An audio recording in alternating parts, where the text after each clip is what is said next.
now, police say 2 people were accused of knocking boots at the Naples Pier Monday night. Oh. Bow, chicka, bow, bow. Well, it is a romantic place. Yeah. Naples Pier. Oh, The sun going down. Sunset. Listen to the waves lapping. According to the Naples Police Department, they received multiple calls about a man and a woman, quote, having relations, end quote, on the pier around 4:30 in the afternoon. Well, that's early. Just going to the rhythm of the waves. When officers arrived at the scene, they say they found Alyssa Razzo and Zadok. How would you pronounce this? Z-A-D-O-K. Zadok? Yeah. Westfield, whatever. Miss Razzo and Mr. Westfield. Okay. Actively engaged in the dirty deed. According to the report, they both stood up and looked a little disheveled. Huh. Must have been good, eh? Must have been. The woman stepped to the edge of the pier, and after being told not to by police, she jumped in the water and started swimming. Whoa! Before she was picked up by Beach Patrol. Maybe trying to swim to Mexico. Or cool off. Yeah? Maybe she's so hot and bothered she had to jump in for a swim. They're now both facing charges.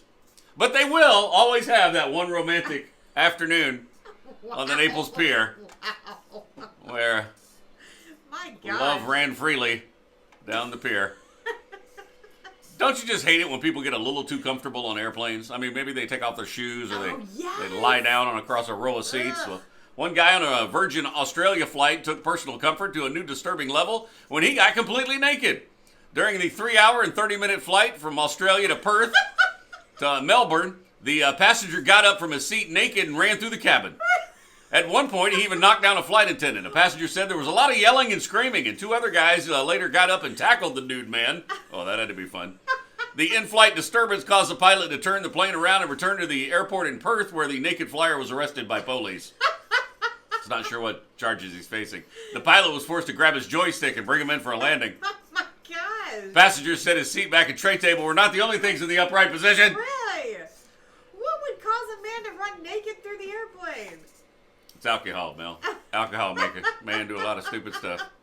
And now we must memorialize a true knucklehead.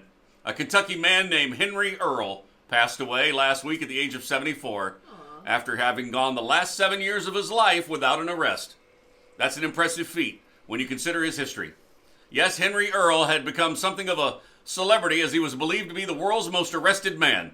Wow. He's been arrested at least 1,500 times. Stop it. Earl's first arrest came in July of 1970 when he was busted for carrying a concealed weapon. Since then, he's gotten himself familiar with the judicial system, as well as being comfortable inside the Fayette County Detention Center, where he spent about 6,000 days of his life. No. Most of his offenses involve things like public intoxication and disorderly conduct, maybe running naked through a plane. Maybe. He recently died in a nursing home where he's lived for the past several years. Aww. And I'm sure this is the first time he's been in my Knucklehead stories. Oh, my God. Anyway, we memorialize Henry Earl. 1,500 times A true, he's been arrested? a true Knuckleheaded legend. Wow. And those are your Knuckleheads. Find those stories wherever you follow us on social media. Search Mel and Scott in the Morning.